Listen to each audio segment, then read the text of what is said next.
This One News update is brought to you by ANZ, strategic partner of National Field Days.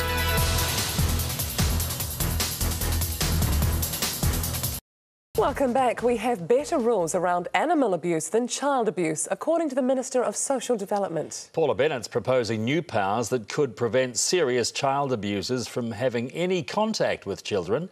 But critics say they'll do nothing to protect the vulnerable. Here's political reporter Michael Parkin.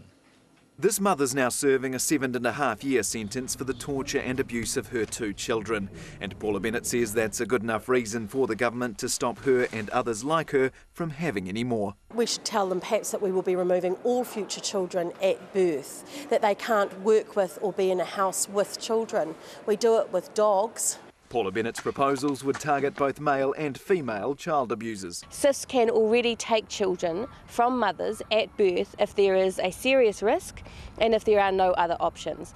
But a judge should not be making future decisions about a woman and her body and her reproductive rights. But the Social Development Minister's ruling out forced sterilisation. Not talking about sterilisation, which I've heard some of the extremes going on about, but we are saying that actually we've had enough and there needs to be some tougher sanctions. I'm not completely convinced by her denial.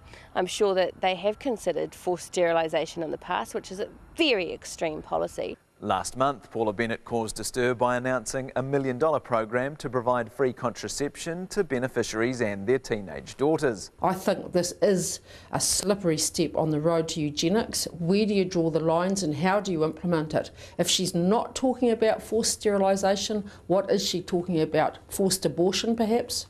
The Minister says more details on just who may lose the right to have kids will be in a discussion paper released later this year. Michael Parkin. This One News update is brought to you by ANZ, strategic partner of National Field Days.